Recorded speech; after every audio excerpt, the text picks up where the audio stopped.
नमस्कार, मैं कामेश्वर शर्मा और आज हमारे बीच मौजूद है शिमला व्यापार मंडल के अध्यक्ष हरजीत मांगा जी। जानना चाहेंगे खासकर शिमला की क्या समस्या प्रमुख है। यदि बात की जाए पार्किंग की समस्या अत्यधिक है।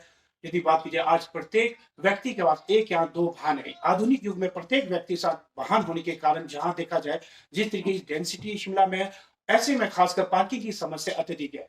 यदि बात की जाए अनाज मंडी की तो अनाज मंडी में खासकर जहां पर बसें की आवाजाही नहीं जिसके कारण मजदूरों को टोलरेंट से सामान अनाज मंडी ले जाना पड़ता है। वहीं कैरेज भी अत्यधिक है। यदि बात की जाए टूटी गंडी क्रॉसिंग से घूम के आना पड़ता है। ऐसे में 8 से 10 किलोमीटर लोगों को अधिक पैसे देने पड़ते हैं। यदि बात की जाए यदि अनाज मंडी को शिफ्ट किया जाए, इसके साथ व्यापारी, किसान, बागवान समेत उपभोक्ताओं को भी इसका अत्यधिक लाभ हुआ। जी सर, आपका स्वागत है। सबसे पहले जानना चाहेंगे कि शिमला की प्रमुख जो समस्या है पार्किंग, इसके ऊपर आपका क्या कहना है सर? धन्यवाद जी।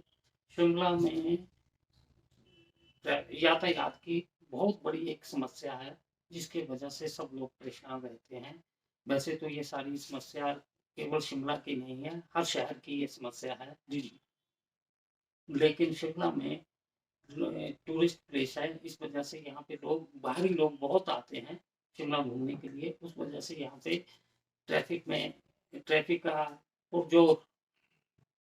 बिल्कुल, बिल्कुल, बिल्कुल। जो देखा जाएगा जैसे जिनसे बातचीत की हमने की क्योंकि जो ट्रैफ़िक की समस्या ख़ासकर पर्यटक की बात करें, गर्मियों की बात करें या फिर जब बर्फ़बारी होती है, ख़ासकर ट्रैफ़िक अत्यधिक हो जाता है। ख़ासकर जो किसान है या टूरिस्ट है, अत्यधिक आते हैं जिसके कारण शिमला में जो पार्किंग बनाई गई है वो देखा जाए तो ऊँट के मुँह में जीरा है। ऐसे में सर आपका प्रशासन से क्या रहेगा कि अधिक से अधिक पार्किंग का निर्माण किया जाए जैसे स्मार्ट सिटी की तरह कार्य हो रहे हैं?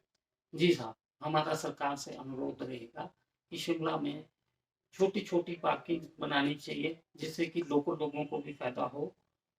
एक्चुअल में क्या है कि लोकल भी जो सब लोगों के पास अपनी-अपनी गाड़ियाँ हैं, वो हर आदमी की इच्छा होती है कि वो गाड़ी अपने घर के नज़दीक कहीं खड़ी करे। वो उससे ये समस्या आती है कि लोग अपने जहाँ पे भी कोई रहता है, वो अपने घर के नज़दीक सड़क के किनारे गाड़ियाँ लगाते हैं। तो जी। सरकार से हमारा अनुरोध रहेगा कि स्मार्ट सिटी में अभी काफ़ी कुछ कार्य हो रहे हैं शहर के अंदर। तो हमारा अनुरोध रहेगा कि छोटी-छोटी पार्किंग जैसे कि किसी भी पैच में छोटी-छोटी पार्किंग जहाँ पे निकल सकती हो, यानी उस कि वक़्त। जहाँ भी संभावना है जी, सरकार यदि शिमला की बात की जाए जैसे आस-पास के 15 से 20 किलोमीटर में जहाँ सरकार को उचित लगता है कि यहाँ पर जी, पार्किंग का निर्माण किया जा सकता है, जी, उन क्षेत्रों में सरकार को पार्किंग का निर्माण करना चाहिए, जी, खासकर स्मार्ट सिटी की तरफ। जी, बिल्कुल करना चाहिए जी। इससे जब ये गाड़ियाँ सड़कों पे नहीं खड़ी होंगी तो यातायात व्यवस्था बिल्कुल ठीक रहेगी, ट्रैफिक जाम भी नहीं लगेगा और लोग अपने समय पर अपने दुकान पे या अपने ऑफ़िस में पहुँच सकेंगे। इससे बहुत अच्छा रहेगा। सर दूसरी बात ये है खास यदि बात की जाए जो अनाज मंडी में खासकर कैरिज की बात की जाए वहाँ से मज़दूरों के थ्रू आना पड़ता था। पहले जो बसें आती थी वहाँ पर उनको लाया जाता था अनाज लेकिन अब टॉयलेट से लोगों को खुद उठा के लाना पड़ रहा है जो कि किसान और ज़िम्मेदार है। यदि बात की जाए टूटी गंडी क्रॉसिंग से भी घूम के काफ़ी आना पड़ता है जो खासकर 9 से 10 किलोमीटर हो जाता है। ऐसे में आपकी डिमांड है व्यापार मंडल की शिमला की अनाज मंडी को शिफ्ट किया जाए। यदि अनाज मंडी शिफ्ट होती है इसमें किसान, बागवान समेत व्यापारियों व जिम्मेदार और किसानों को भी लाभ होगा। इसके ऊपर आपका क्या तर्क है सर और क्या कहना है आपका? जी सर,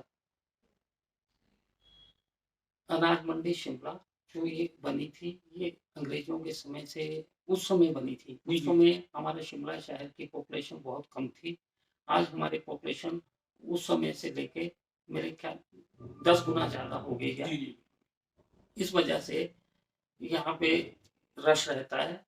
हमारा सरकार से अनुरोध है कि अनाज मंडी शिमला को कहीं बाहर बाईपास के नज़दीक स शिफ्ट किया जाए, जिससे कि दुकानदारों को, किसानों को और लेबर को इससे बहुत ही फ़ायदा मिलेगा।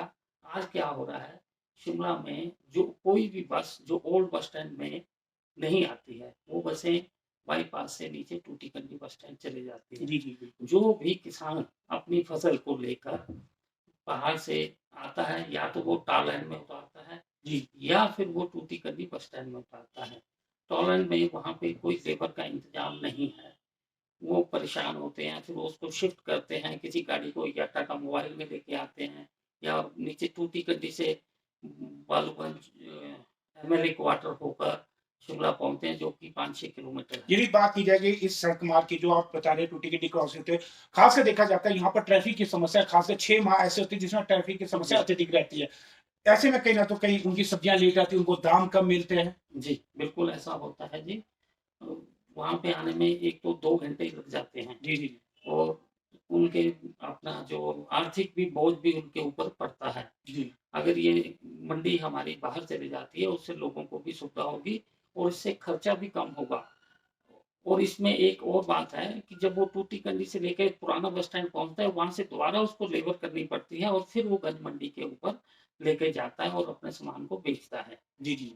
हाँ जी, ऐसे सरकार में सर जैसे सरकार का एक ही प्रश्न रहता है कि इसके लिए कुछ जगह चयनित है, क्योंकि अक्सर देखा जाता है कोई भी चीज जब ये शिफ्ट होती है, पार्किंग की बात करें, अन्य चीज करते हैं, तो व्यापारियों से भी वो एक सलाह मशवरा लेते हैं। तो ऐसे में क्या व्यापारी ने देख रखी है कोई जगह बाईपास पे जहां पर सब्जी मंडी का निर्माण किया जाए? यदि सब्जी मंडी का निर्माण या अनाज मंडी वहां पर होती भी है, दूसरी बड़ी बात ये देखी जाती है कि वहां पर एक मैदान भी होना चाहिए, खासकर जैसे लोड अनलोड होता है सामान, और खासकर एक खुली डुली जगह होनी चाहिए, और खासकर जो व्यापारी आते हैं वहां पर कोई ढाबे ढोबे की व्यवस्था भी होनी चाहिए। तो इन सारी चीजों को मद्देनजर रखते हुए क्या क्या मुख्य बिंदु रह गए और कौन सी जगह चयनित की है? यदि नहीं किए तो आने वाले समय में क्या रहेगा?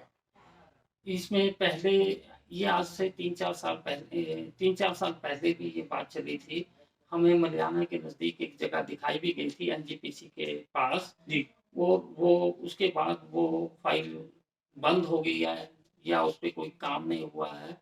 तो हमारी सरकार से गुज़ारिश है कि उसको दोबारा से चलाया जाए और लोगों को ये सुविधा मिलनी चाहिए। जी, जैसे इस बात की जाए अभी हाल ही में जिस तरीके से सरकार का निर्देश है कि जो ऑटोमोबाइल भी है वो भी जैसे मस्टैग गांव की तरफ किया जा रहा है, उसी तरीके का प्रोसेस यदि अनाज मंडी का होता है तो इससे कहीं ना तो कहीं व्यापारियों को फायदा होगा।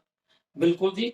अब आप देखें कि मोटर मार्ग जो कच्ची घाटी तारा देवी के बीच में है, सड़क के किनारे ही वो लोग बैठे हुए हैं, उससे ट्रैफ़िक व्यवस्था और वो देखा जाए तो शिमला का प्रवेश अवरुद्ध द्वार है। होती है बिल्कुल। और हमारे शिमला का जो प्रवेश द्वार है, इसके लिए भी हमने बहुत कोशिश कर रहे हैं कि इसे नीचे मझियाठ मुझे आज भी जी। मझियाठ में ये जगह उसमें प्रोसेस चला हुआ है।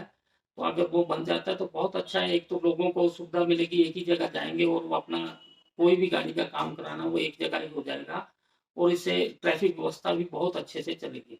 यानी कि कुल मिलाकर आपका यही कहना है कि जिस तरीके से ऑटोमोबाइल शिफ्ट करने का प्रोसेस सरकार करी है, इसी प्रकार से अनाज मंडी को भी बाईपास रोड में शिफ्ट किया जाए, जिससे किसानों, बागवान, व्यापारियों समेत उपभोक्ताओं को भी लाभ होगा। जी सर, हमसे जुड़ने के लिए आपका तहे दिल से धन्यवाद सर। Thank you.